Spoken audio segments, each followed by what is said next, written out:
हमने पिछले वीडियो में बात किया था कि जनसंख्या प्रोजेक्शन क्या होता है ना। इसके क्या उद्देश्य होते हैं, है ना, और इसके कितने प्रकार है ना। और हमने जाना था कि इसके कुल 6 प्रकार हैं, विधियां हैं सॉरी, जिसके द्वारा हम क्या करते हैं, जनसंख्या का अनुमान लगाते हैं। जिसमें से हमने प्रवृत्ति विधि, अंकगणितीय विधि, ज्यामितीय विधि पे चर्चा किया था। और हमारा क्रमिक विधि, घटक विधि और गणितीय लॉजिस्टिक विधि क्या है, शेष बचा हुआ है।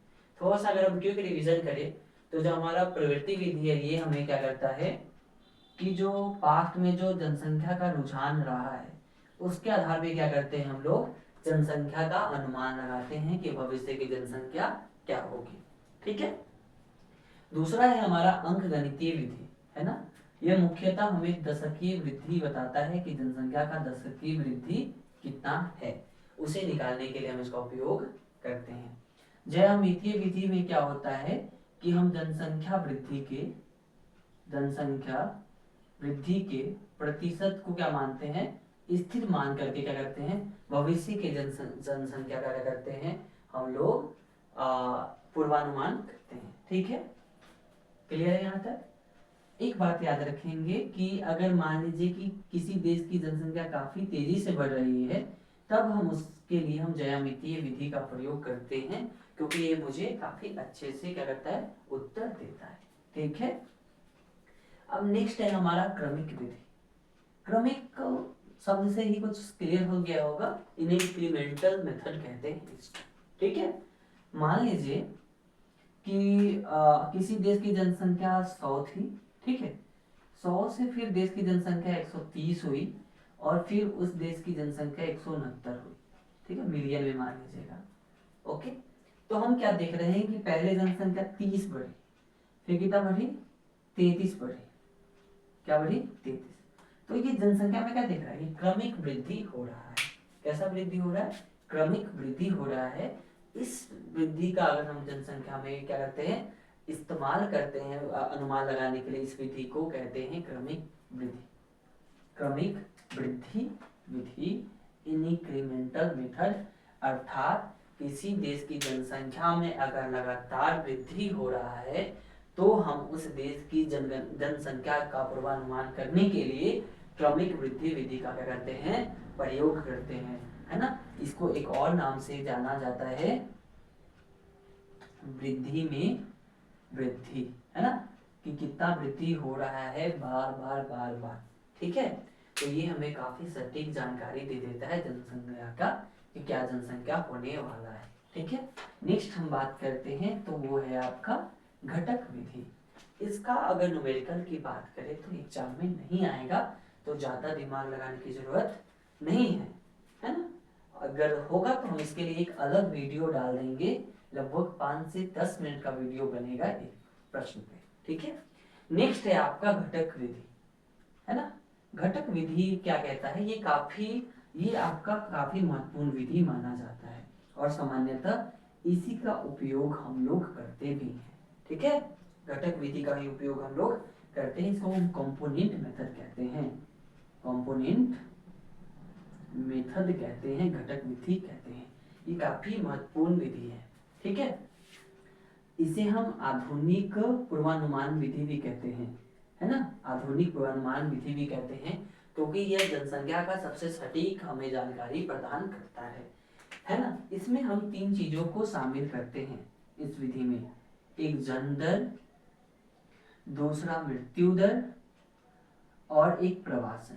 ठीक है, इन तीनों घटकों को हम शामिल करते हैं घटक विधि में। ठीक है, जिससे क्या हो जाता है, हमारा जो भी उत्तर आता है वो काफी अच्छा आता है।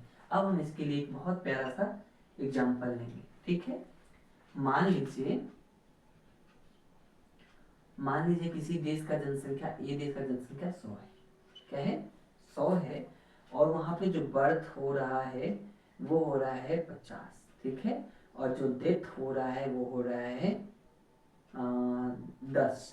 ठीक है, उसके बाद जो माइग्रेशन यानी प्रवासन हो रहा है वो हो रहा है आपका 20। ये प्लस माइनस भी हो सकता है, यानी प्लस है, हमने क्या माना है, प्लस 20। माइग्रेशन को एक बार ध्यान से समझ लीजिए कहाँ से आता है। माइग्रेशन मतलब होता है कितना जनसंख्या आया और कितना जनसंख्या गया, इन दोनों का क्या है, अंतर। तो मान लेते हैं कि देश में जनसंख्या आया 30 और बाहर गया 10, तो 30 माइनस 10 यानी भारत में ऐड कितना हो जाएगा 20। तो यहाँ पे ऐड हो रहा है इसीलिए प्लस 20 किए हैं, अगर ये उल्टा होता तो हम माइनस 20 करते हैं। ठीक है, अब इसको निकालने का तरीका क्या है, अब इसी आधार पे हम जनसंख्या निकालेंगे। तो मेरा पूर्वानुमान क्या हो जाएगा, a plus b minus d plus minus m। ठीक है, प्लस माइनस m। ठीक है, इसको पॉपुलेशन पीटी लिखते हैं ना जी, और हमको ये निकालना है पीटी। ठीक है, पीटी मतलब होता है जनसंख्या पूर्वानुमान, ये वर्तमान जनसंख्या को दिखाता है। ठीक है, चलिए, तो वर्तमान जनसंख्या कितना है भाई आपका 100 है। ठीक है, बर्थ कितना हुआ 50 हुआ, मृत्यु कितना हुआ 10 हुआ, और प्लस कितना हो रहा है 20 हो रहा है। ठीक है, तो 150 प्लस 20 माइनस 10, 170 माइनस 10 यानी 160, यानी अब देश की जो जनसंख्या होगी नेक्स्ट दशक में कितना होगी 160 होगी। तो ये विधि क्या करता है, हमें काफी अच्छे तरीके से क्या करता है, जानकारी देता है कि जनसंख्या कितना होने वाला है। क्लियर है। नेक्स्ट विधि है आपका लॉजिस्टिक या गणितीय विधि। अब हम उस विधि पे क्या करेंगे, चर्चा करेंगे। ओके, चलिए, गणितीय विधि हमें गणितीय या लॉजिस्टिक विधि, गणितीय या लॉजिस्टिक विधि। चलिए, अब हम इससे समझने का प्रयास करते हैं कि गणितीय या लॉजिस्टिक विधि क्या है। ओके, चलिए, इसमें हम लोग क्या करते हैं कि ये बताता है कि किसी भी देश का जनसंख्या प्रारंभ में बढ़ता है, किंतु धीरे धीरे यह घटना शुरू करता है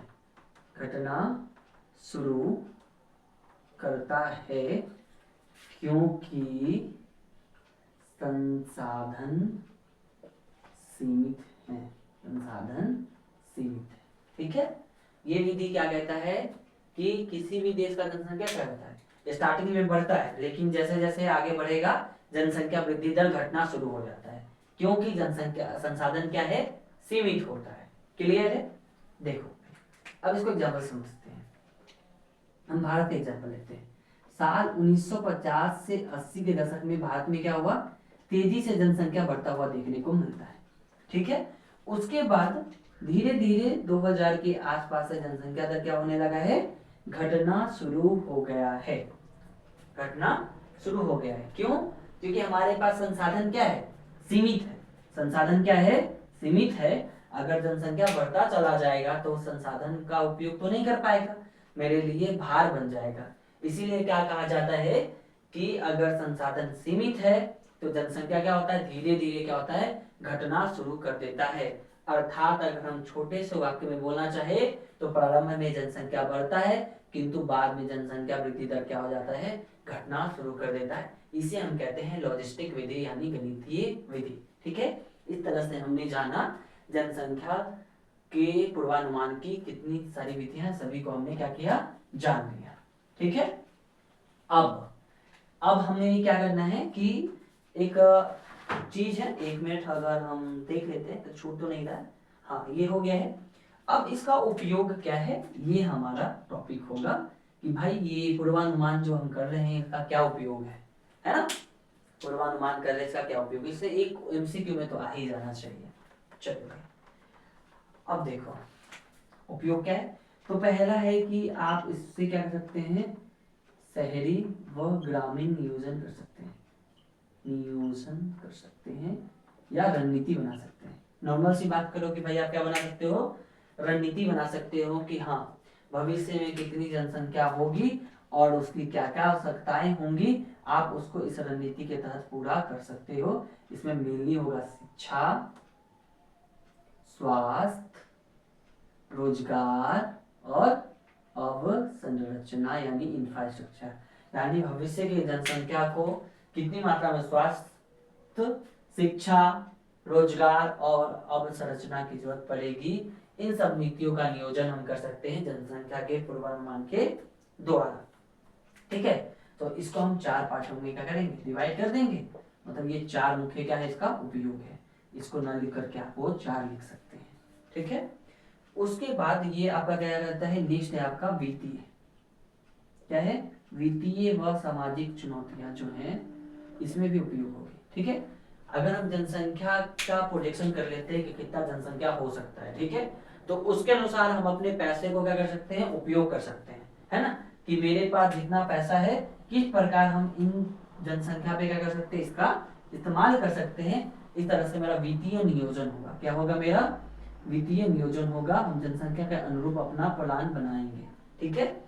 उसके बाद समाज में क्या क्या समस्याएं उत्पन्न हो सकती है भविष्य में, हम उसका पूर्वानुमान करते हैं और उसे हल करने का क्या करते हैं, हम लोग प्रयास करते हैं, ठीक है। चलिए, तो ये हो गया आपका बहुत प्यारा सा उत्तर, ठीक है। अब हम निष्कर्ष क्या देंगे, जनसंख्या जो पूर्वानुमान है ये नीति निर्माताओं के लिए क्या होता है, काफी महत्वपूर्ण होता है, क्योंकि वो इसके आधार पे क्या बना सकते हैं, नीतियां बना सकते हैं। और इसके निकालने की प्रमुख विधि जो है अंकगणितीय विधि, ज्यामितीय विधि, क्रमिक विधि, घटक विधि और गणितीय लॉजिस्टिक विधि इत्यादि हैं, ठीक है। अब 2-4 प्रश्न एमसीक्यू का बनता है। अगर जनसंख्या धीरे धीरे स्थिर हो रही है, यानी पहले बढ़ रही है फिर घट रही है, तो कौन सा विधि का उपयोग करेंगे, तो लॉजिस्टिक विधि का उपयोग करेंगे। अगर प्रत्येक दशक में जनसंख्या थोड़ा थोड़ा बढ़ रहा है, तो मतलब कौन सा विधि का प्रयोग करेंगे, क्रमिक विधि का प्रयोग करेंगे। जनसंख्या काफी तेजी से बढ़ रहा है तो किसका उपयोग करेंगे, तो ज्यामितीय विधि का उपयोग करेंगे। अगर जनसंख्या में दशकीय वृद्धि हो रहा है तो किसका उपयोग करेंगे, तो हम अंकगणितीय विधि का प्रयोग करेंगे। अगर मेरे पास अच्छे से डाटा उपलब्ध है, जन्म दर, मृत्यु दर, प्रवासन आदि, तो हम किसका उपयोग करेंगे, घटक विधि का उपयोग करेंगे। लॉजिस्टिक विधि संसाधन पे डिपेंड करता है, ये जन्म दर, मृत्यु दर और प्रवासन पे डिपेंड करता है। ये दशकीय क्रमिक दशकीय वृद्धि पे डिपेंड करता है, ये लगातार वृद्धि देखता है, और ये दशकीय वृद्धि को देखता है, ये पास्ट के रुझान को देखता है, ठीक है। इस तरह से हमारा ये प्रश्न क्या हो जाता है, समाप्त हो जाता है। धन्यवाद, राधे राधे।